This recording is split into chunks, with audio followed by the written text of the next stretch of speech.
డెఫినెట్గా ఎఫ్డీసీ అనే దానికి ఇప్పుడు సీఎం గారు చూసిన దాని ప్రకారం మొన్న ఒక మీటింగ్ ఇంటర్నల్ మీటింగ్లో కూడా చెప్పింది, దానికి ఒక రెస్పెక్ట్ రావాలి బిట్వీన్ గవర్నమెంట్ ఇండస్ట్రీ మధ్యలో. ఎఫ్డీసీ అనేది చాలా కీలకం. ఒకప్పుడు చాలా ఉండేటి, అవన్నీ మెల్లిగా మెల్లిగా డైల్యూట్ అయినాయి. చిల్డ్రన్ ఫెస్టివల్ ఉండేది, ఇప్పుడు లేదు. ఎలా చిల్డ్రన్ ఫెస్టివల్ తీసుకురావాలి, ఎలా అంటే దాన్ని ఒకటిగా యాడ్ చేస్తూ దాన్ని అద్భుతంగా చేయాలని ఒక విజన్తో పనిచేస్తున్నాం. బట్ రిజల్ట్ రాకుండా ముందు మాట్లాడితే కరెక్ట్ కాదు. ఒక విజన్ అయితే ఉంది, ప్లానింగ్.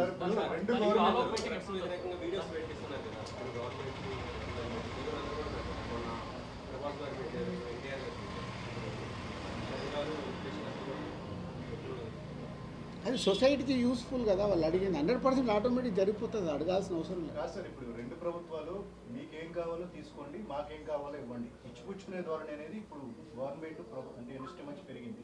అంటే ఇది రిలేషన్ మెయింటైన్ చేయడానికి ఉపయోగపడుతుంది డెఫినెట్గా. అంటే అదే ఇప్పుడు ఏదైనా ప్రాబ్లం రాగానే మన సినిమా అనేది చాలా సెన్సిటివ్, మీ అందరికీ తెలుసు. సో ఆ సెన్సిటివ్నెస్ని పొలిటికల్గా వచ్చినప్పుడు ప్రాబ్లమ్స్ పెరుగుతూ ఉంటాయి. అది రాకుండా ఉండాలంటే ఒక బ్రిడ్జ్ ఉండాలి.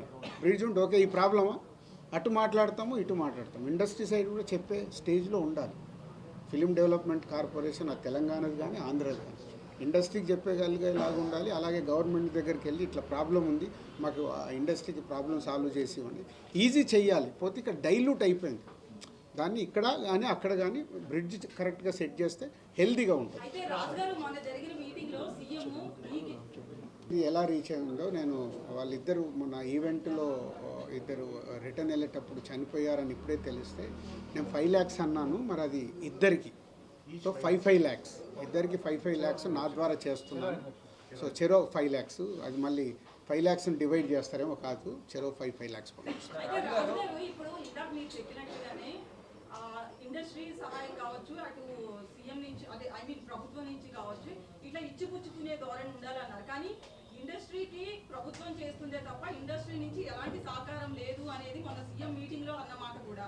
సో దీనికి ఏమంటారు? అదే అమ్మా, అదే లక్ష్మి గారు, ఇప్పుడు ఆ గవర్నమెంట్ వచ్చి ఇప్పుడు ఈ గవర్నమెంట్ 1 year అయింది. సో వాళ్ళకు ఈ ఇండస్ట్రీకి గవర్నమెంట్కి బ్రిడ్జ్ లేకుండా నన్ను పెట్టింది అందుకు కదా. ఇండస్ట్రీ నుంచి గవర్నమెంట్కి ఏది కావాలన్నా జరుగుద్ది. గవర్నమెంట్ ఏం కోరుకుంటుంది చెప్పారు కదా సీఎం గారు, సొసైటీకి ఉపయోగపడే గవర్నమెంట్ చేస్తున్నప్పుడు మీరు మాకు సపోర్ట్ చేయండి. అది ఈజీ, దాంట్లో పెద్ద కష్టమైన పని లేదు, అందరు రెడీగా ఉన్నారు. ఇప్పుడు కాదు, ఇంతకుముందు కూడా చేశారుగా. ఇప్పుడు అప్పుడు మనకు వైజాగ్లో హుదూద్ వచ్చింది, హోల్ ఇండస్ట్రీ ముందుకు వచ్చి చేయలేదా? మొన్న అక్కడ కానీ ఇక్కడ కానీ తుఫాన్లు వచ్చాయి, అందరూ ఈ గవర్నమెంట్కి ఆ గవర్నమెంట్కి డొనేషన్స్ ఇచ్చారు. ఎప్పుడు ఉంటారు, దాన్ని ఒక సిస్టంలో చేయాలి. అది ఏమవుతుందంటే చిన్న గ్యాప్ రాగానే టక స్టోన్స్ పడుతున్నాయి, పడకుండా జాగ్రత్తగా పడుతూ దాన్ని ఎలా బ్రిడ్జ్ చేస్తామనేది ఇంపార్టెంట్.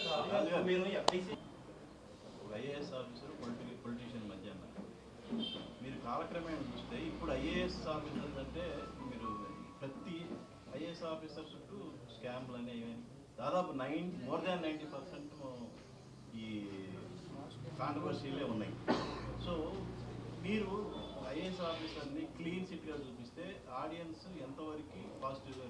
You are right. అంటే అదే చిరంజీవి గారు చెప్పిన అది అని చెప్పాను కదా, మీకు రెస్పెక్ట్గా ఉంటుందని. అంటే కాలక్రమేణా మన హీరోలు కూడా విలన్లు అయిపోయారు కదా. మన పెద్ద సినిమాల్లో చూస్తే మన హీరోలు విలన్లే. ఏంట్రా అని అంటే ఇప్పుడు అది ఎంజాయ్ చేస్తున్నారు ఆడియన్స్. సేమ్ టైం మన హీరోని ప్రాపర్గా చూపిస్తూ హీరో విలన్ మధ్యలో సంభాషణలు కానీ సీన్స్ కానీ డిజైన్ చేస్తే చూడరా, క్యారెక్టర్ని పక్కన పెట్టింది, హీరో విలన్ మధ్యలో అక్కడ అదేగా విలన్ వర్సెస్ విలన్. మీరు ఇప్పుడు వచ్చిన సూపర్ హిట్ అయిన సినిమాలు, పెద్ద సినిమాల్లో villain versus villain, hero versus villain, ఇది కూడా వర్క్ అవుతుంది కదా. ఎందుకంటే మనం దాంట్లో ఉన్నాం, ఒక్కసారి బయటకు వచ్చి సినిమా చూస్తే మీకు తెలుస్తుంది ఎందుకు వర్క్ అవుతుంది. సీన్సే ఆ హీరోయిజంతో ఆ ఎలివేషన్స్తో సీన్స్ ఉన్నప్పుడు డెఫినెట్గా చూస్తారు కదా. సంక్రాంతికి 3 సినిమాలు అకామిడేట్ చేసే స్పేస్ అయితే ఉంది సార్. ఇప్పుడు మీరు గేమ్ చేంజర్ రేట్లు పెంచారు, అలాగే అక్కడ డాకు మహారాజు కూడా రేట్లు పెంచారు. బట్ ఒక ఫ్యామిలీ మొత్తం కలిసి చూసే పండుగ కాబట్టి సంక్రాంతి అనగానే ఒక ఫ్యామిలీ అంటే 2 పెద్ద సినిమాలకి అకామిడేట్ చేసేంత ఉందంటారా? అంటే ఇప్పుడు బడ్జెట్లే అవి ఎలా ఉంటుంది. Game changer high budget, Daaku మహారాజు ఇస్ అ గుడ్ బడ్జెట్, ఇది కొంచెం రీజనబుల్ బడ్జెట్, దాని ప్రకారమే ఉంటాయి. గేమ్ చేంజర్ పెట్టినట్లు సంక్రాంతికి వస్తున్నాం అని దాని సినిమాకి టికెట్ రేట్లు ఎందుకు పెడతాము? ఫ్యామిలీతో రావాలి, దీన్ని ఇలా ఎంటర్టైన్ చేయాలి. సంక్రాంతికి ఏంటి, అందరు అన్ని సినిమాలు చూస్తారు.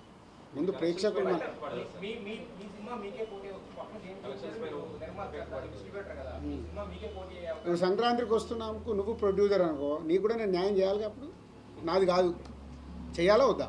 చేయకుండా అప్పుడు మళ్ళీ మీరే రాళ్ళేస్తారు. కాబట్టి అన్ని జాగ్రత్తగా చూసి వర్కౌట్ చేశాను. Thank you. 10:30 అందరు వెయిటింగ్.